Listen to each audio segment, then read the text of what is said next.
The Mark Thompson Show. Those of you who know this guy know he has a history in examining the statistical details of the last election. And he's, I think, made, with Election Truth Alliance, he's made some news. Now, you can buy into this, you can reject it, but I think what you have to realize with Election Truth Alliance is that it's provocative and interesting and worth exploring. So I'm not saying it has to be acted upon, and I'm anxious to see some of his latest details related to the last election. There are statistical anomalies related to this past election, and he is someone who can get into it in a detailed way with us, and he will do that in a minute. I also want to mention, though, because it's just quite interesting, that he, as a cybersecurity specialist, may have some views on this story that we just touched on, with all of these various national security officials having self-breached, their general dome of security, and included this Jeffrey Goldberg from The Atlantic in war plans for Yemen. He was a former 25B in the Army Reserves. How about it for Nathan Taylor, everyone? Hello. Thank you so much for having me. Yeah, co-founder of Election Truth Alliance. Again, when we found you, you were just, I felt like it was just the germination of some notions you had, some inconsistencies you identified, and now it's become a much more sort of robust effort on your part. And before I get into that, I want to ask you for your thoughts on what we were just talking about, which is this breach of national security, the carelessness and recklessness with which this administration seems to have included a journalist in their war plans for Yemen. That was very frustrating to see. I heard about it immediately. And as you said, both with my background in cybersecurity, he was also a 25 Bravo, which is, in this case, a computer tech specialist in the Army Reserves, but I also cross-trained as a 25 uniform, which is a signal communications specialist. And you have a security clearance in those cases. It's very clear, the training you go through, what you can and cannot do. And to use a signal app, the military, the Army specifically, has regulations on what type of communication systems you can use, because the Department of Defense, the Army, has to own those systems. They don't know, like, if you don't own the systems, you could theoretically gain access to that information. Whoever stores the data could have access. So Signal is not although it is encrypted, although I have used it personally, it's in the encryption, it is not owned by the Department of Defense. It's not a military asset. So you're not allowed to use it to send military sensitive information. So all of this, as you said, people kind of two-stepping around the problem. It doesn't address the problem. This is not a secure means of communication for the military. And then on top of that, this is probably the most secret information you can really gain access to is military real-time war plans. And people mention that you're only supposed to receive that information in a secure environment with no digital assets, no phones, nothing, so that you can't record that and then go and take it somewhere else. So to send that across a cell phone app where it's documented and third parties can gain access, which is the problem, is anyone else who's in that group chat, they are retaining that data, and someone else could come along and open up their phone app, and now you have wartime plans. This is a big deal. This is absolutely. I would have went to prison for this. Sure, I would have went to prison for less than this. So that's the point, and I think it's been made, and will probably continue to be made for the next couple of days. That if anybody else were involved in this, look, this is what they made news with around Hillary Clinton and the private server. I mean, for a long time, they were dining out on Hillary Clinton. And when I say they, I'm talking about the GOP and those running for president at the time. It was Rubio. It was all of them. And Pete Hegseth, I mean, just was relentless on Fox News Channel saying, this, makes American lives vulnerable. This is a breach. It's reckless. It's all and you should go to prison for this kind of thing. And if she were anyone else, she would go to prison. Well, here we are. And this week, it looks as though there was something, if not And again, the Hillary Clinton stuff, as I understood, there was no top secret information actually communicated in those communications that they identified that was at all sensitive. But again, leaving the Hillary Clinton thing out, and I'm not some Hillary backer, but I mean, this, as you say, seems to take it to another level. And so it's deeply disturbing. The concern here is this is what we know about. So if this was a standard operating process for them, what else are they doing communication-wise? Are they using Signal for other things they shouldn't be using it for? These are all things that really need to be answered, because you would have never known about it unless a investigative journalist spoke up and was on a group chat. My concern with Signal like cybersecurity as well is there are recent concerns with Signal being potentially compromised by Russia. Not that Signal itself is compromised, but Russia has been taking steps to try and infiltrate Signal communications. Go look up some stuff about QR codes, potentially hosting malicious access and breaking your chain of encryption. So these are real concerns that we're seeing every day. It's a new thing every day. So that's the thing, is you want to be secure, you want to be safe. Our military has standards and laws and rules for how they handle this, and those weren't followed in this case. So that's why it's a big deal. Who knows who could have had this information? Who knows what other information you could gain access to? That's why you don't use Signal to do this. I like that you allude to the fact that, is this the way that they communicate in other instances? Because that was the first thought I had. I mean, you can't tell me that this is their first rodeo on Signal. I think they use Signal all the time. I mean, look how quickly they slapped together this conversation and included this investigative journalist by accident. I mean, to me, that shows that it's a reflex move, kind of, that they go to Signal to communicate. All right, it is a huge concern. Yeah. Pardon my voice, but now let's get into some of your statistics related to the last election. This is the election that saw Donald Trump sweep the swing states, and statistically, there were you felt some anomalies. Yeah, so we have prepared an additional presentation. The Election Truth Alliance, which I'm a co-founder of. There are two other co-founders. One is Lily and one is Jive. Jive is our hardcore certified statistician. Lily is political science and has been amazing about keeping the organization functioning. And then I am, the cybersecurity guy with a little bit of data analysis, a little bit of stats, nothing crazy. But we are the co-founders of the organization, but we are not the organization in its entirety. We have public individuals like David and Nate, who you can go and look at some of our recent work, and their names are on it, and they are public. They have masters and bachelors and PhDs in their respective fields. So it's not just me, and we do internally verify this information before we publish it. So Pennsylvania, for example, we will be following up with a final report summarizing all of our findings and concerns here. We've released 2 of the 3 reports. And in this case, this is one of the swing states. So we've looked at Nevada, I think on our last show. When you let me come on and talk about it, we talked about Nevada. You had some good stuff on Nevada. And our time is short, so I'll encourage you to giddy up a little bit here. Thank you. So we followed up with Pennsylvania. We looked at 3 counties in Pennsylvania, and knowing what we know of Nevada, we applied it here. And so I believe I can actually manipulate the slideshow. Awesome. All right. So Pennsylvania, we looked at three counties: Philadelphia, Allegheny, however you pronounce it. I can't pronounce it correctly, and everyone makes fun of me. I say Allegheny, like Allegheny. There you go. Yeah. Thank you so much. So these are some of the most populated counties in the state, and we looked at these because they have published their data as well, but they vote by precinct. All of Pennsylvania votes by precinct.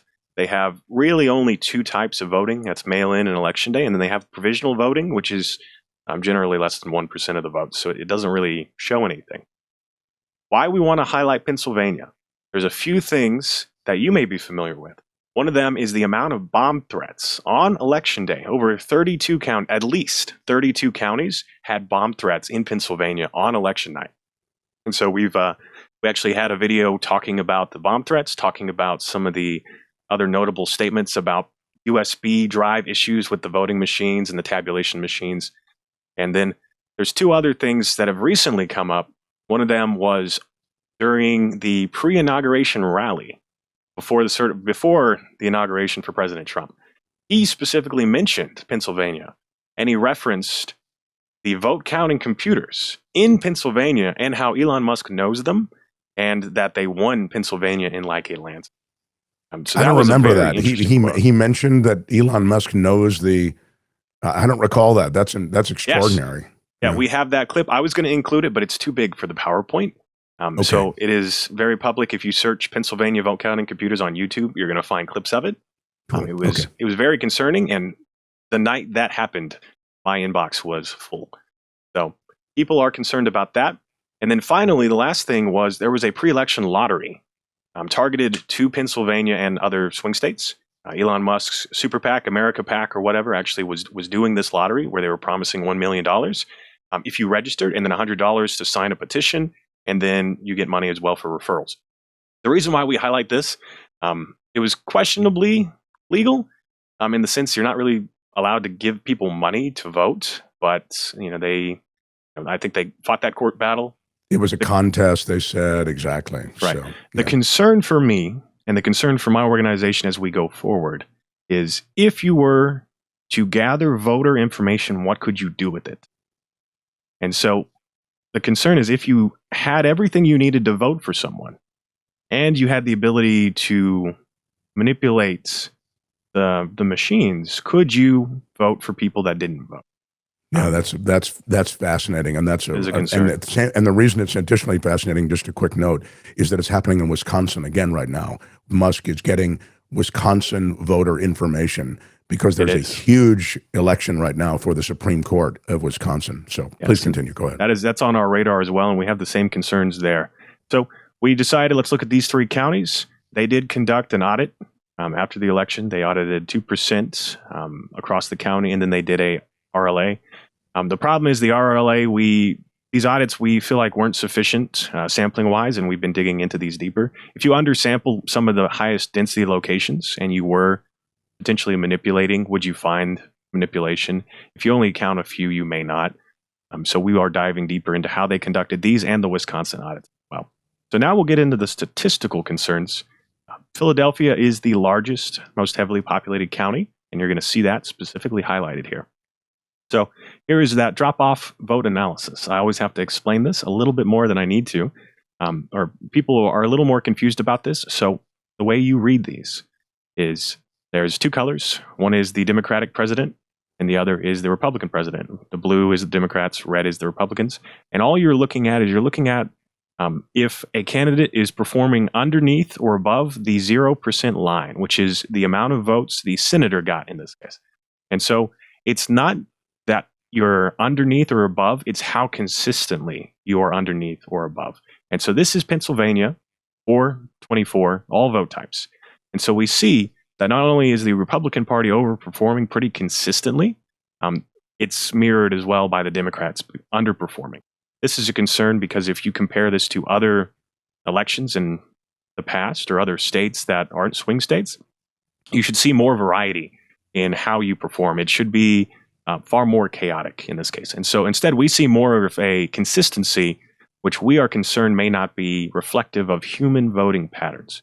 And so we have published some of these other drop-offs analysis, and Smart Election has as well. So please go check out Smart Elections on their website. They have all 50 states, I believe, and all the swing states, and represented like this. So we're going to actually break this down real quick. This is by vote type. So on the left is mail-in, and on the right is election day. You will very quickly notice mail-in, we see a lot of that underperformance for the Democratic president disappear, right? It goes away.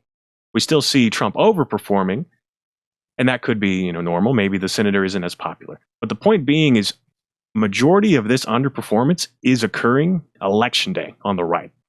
And we flagged this because if this was a non-human voting pattern and it was caused by manipulation, why is it only occurring in election day? Are you only manipulating election day? Does that mean mail-in is then more normal?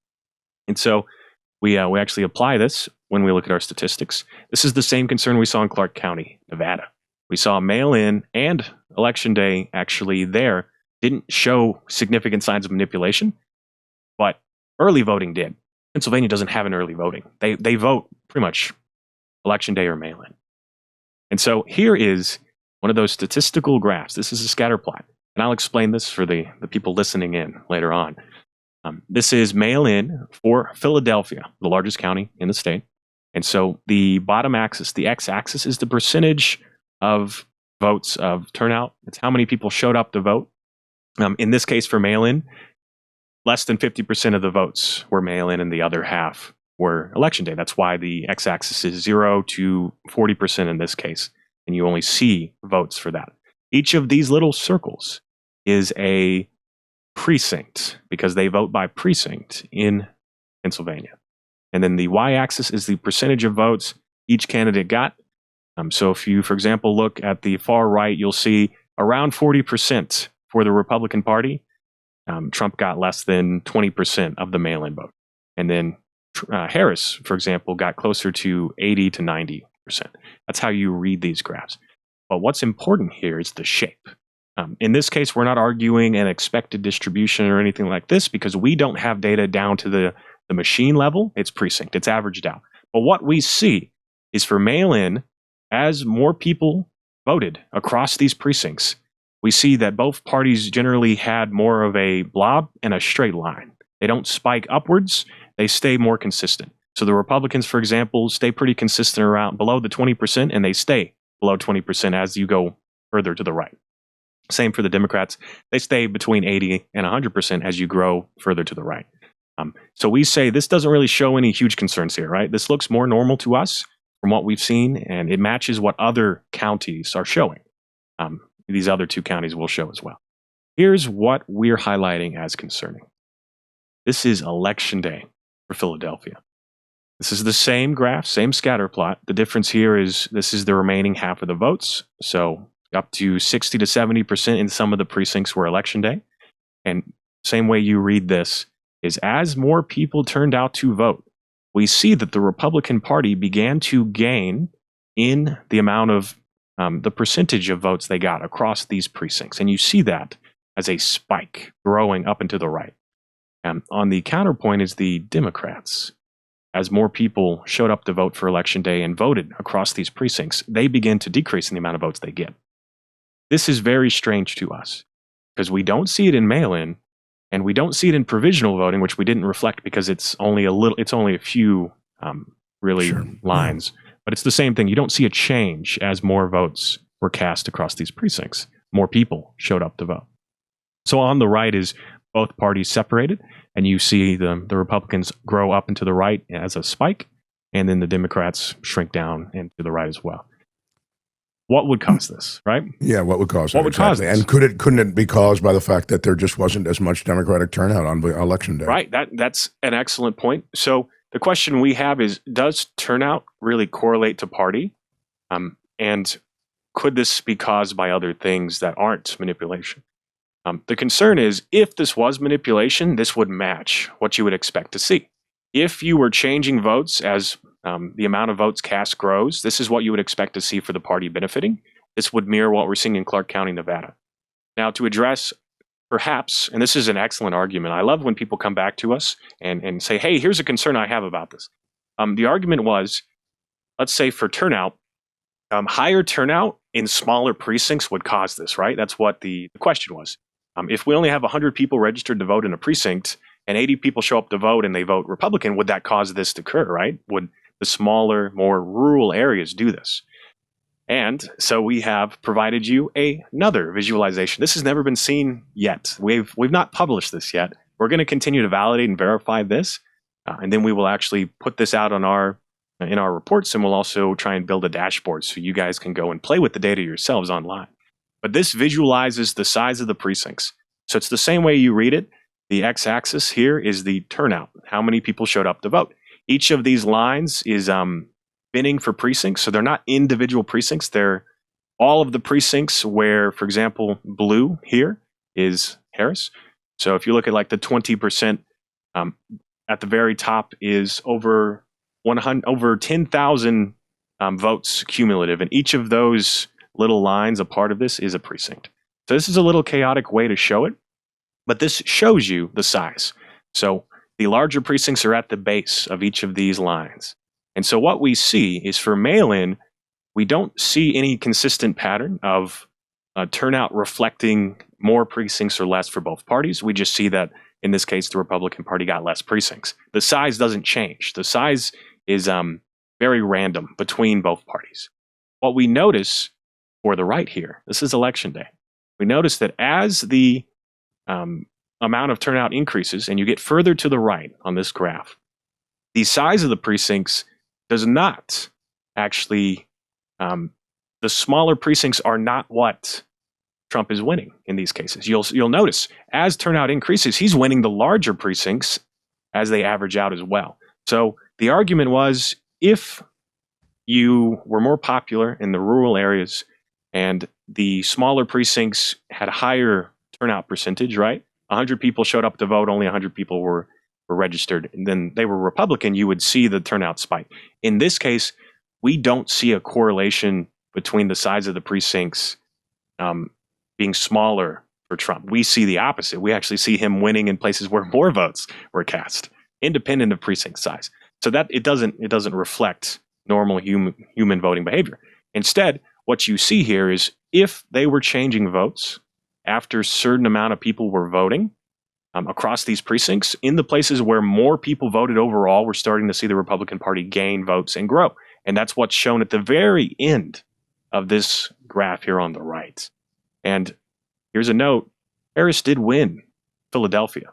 But even though she won, we're still seeing indications of manipulation benefiting the Republican Party as turnout increases. Any questions here? Just review the last part again. You're saying that Harris won Philadelphia, Yes. but you're saying where on the graph am I seeing though that Trump rallied in Philadelphia nonetheless? Yes, on this right graph, which is election day, we see that after, in this case, well, after around 56% x-axis, we begin to see the amount of turnout as it's increasing. The Republicans are gaining vote and then begin to exceed the amount of Democratic votes, independent of precinct size. Yeah, independent of precinct size. So it's not the smaller precincts. It's the places where more people were voting. Got it. Okay. So this is a concern. And then we'll speed through the rest because it's just further showing these same concerns. This is a turnout analysis similar to what we just saw, but this is a little more focused across multiple races. So this is mail-in ballots in Erie County. You've not seen this yet. This is the same type of scatter we saw before, but on the left, it's precinct by vote amount. So it just votes on the x-axis. So for example, some of these precincts had over 800 votes cast. Some of them only had a couple hundred. And then the y-axis is the percentage for both candidates. So we see for mail-in, for Erie, Harris is exceeding by somewhat on average around 60 to 70% of the votes, and Trump is underperforming. And the right is a similar concept, it's the same data, but we've just turned it into the turnout percentage, as we saw before. So what we're expecting to see is if there was no manipulation, then we should see both of these be a straight line, right? As we're seeing in mail-in, if turnout increases, the candidate should stay somewhat consistent. And so as we kind of blow through the last of these graphs, you're going to see that for election day, for every county we looked at, we see that change. We see as the turnout increases, the Republican Party grows in the amount of votes they get, independent of anything else, only in election day. So we see it in Erie County. We see it the same for Allegheny, did I say it right? Allegheny, yeah. Allegheny. Mail-in looks the same. It's a normal horizontal line, vertical, flat, straight line. And then election day, we see that change. We see the Republican Party gaining votes as the turnout increases. And again, Nathan, that could not be accounted for by the fact that they were more motivated, Republican voters, to show up on election day? No, in this case, as we saw before, even if your precinct, 70% of the people turned out to vote in the precinct and all voted Republican, you would just see one of these dots, one of these precincts become more Republican or less. We're seeing all the precincts shift the same way as turnout increases.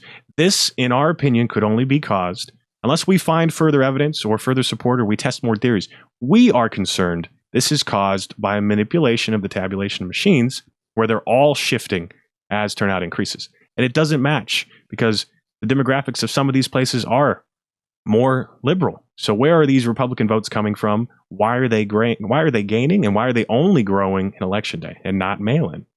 And then here's the real concern as we kind of wrap up here. This is the down ballot races in Pennsylvania. This is the Senate seats for Allegheny election day. And we're seeing the same signs of manipulation in the down ballot races, where it's a Democrat and a Republican facing off against each other. We're not seeing this manipulation in the nonpartisan or uncontested races, where there's only like one actual candidate per party and the rest are write-ins, or it's just a nonpartisan race. So here's the concern. Why are we only seeing this trend occur for places where there's a Democrat and a Republican candidate and only on election day? And yet for the nonpartisan races like District 43 in Allegheny County, we don't see change as turnout increases. It's election day too. Why are we not seeing these things? So our concern is this could be a sign of potential vote change, of manipulation of our tabulation machines. The statistical analysis is the concern. And so what is our actions, right? What's our call to action here? And so the Election Truth Alliance has founded a petition on change.org. You can go look it up, hand count of Pennsylvania, where we have, I think, over 10,000 signatures so far. And so we are reaching out to the state. We are publishing this data, and we would like to pursue a audit of any of these counties in Pennsylvania for election day to see if manipulation did occur. And if we look at those votes, do they match the reported totals? That would be truly the only way to establish whether or not there was manipulation. You'd have to have the hand count, wouldn't you? 100%. There is no other, like we could have all of these statistical evidence in the world, but at the end of the day, you have to look at the paper vote. This is terrific. I love what you're doing. Again, not saying that it was manipulated, but an audit is needed. And there you see electiontruthalliance.org. If it interests you, you want more. We just skimmed the surface. Nathan and his crew. The final question was, is it too late? Right? And why do we care? And as my final pitch, as we close up, it's never too late to do an audit. Whether the governor, the secretary of state, the attorney general, I think the secretary of state specifically has the legal authority to conduct an audit at any point. It's not a recount in the sense we're not going to decertify the election or change the results. We are going to investigate and audit and make sure that this didn't happen. Audits can be conducted by anyone at any time. In this case, if the state doesn't do it, then we are looking at pursuing a lawsuit to actually go to a county and sue to see the ballots and verify. So that is, it's never too late. If this did happen, if our machines are manipulated, then every upcoming race, the midterms, future elections could be manipulated as well. So we need to make sure they weren't this time around. Wisconsin, right? Florida, these are upcoming races where it could happen there. If it happened here this time around and you had collected voters' information so that you could potentially vote for them, you could do it again. So unless we know and we make sure it didn't happen, we can't be sure. Yeah, exactly right. I see what's happening for the Supreme Court election in Wisconsin and Musk's very aggressive moves there to do exactly the same thing, to essentially mine the electorate of their personal information. And what he can do with that personal information is scary. And it could play out just this way if this indeed is grounded in reality, which at least means the great thing about statistics is that they really typically are grounded in reality. So data doesn't lie. Yeah, exactly. Well, thank Nathan, you very good much. luck to you. I appreciate the succinct nature of this presentation. I know it can get a little overwhelming, but I think you took us through it in a really cool way, and I appreciate it. We'll visit again. Thank you so much. We'll have more data in the future. We have North Carolina on our plate next, and then Iowa and Ohio. Awesome. Look forward to that. Thank you very much. From the Election Truth Alliance, Nathan Taylor. Thank you, my friend. The Mark Thompson Show.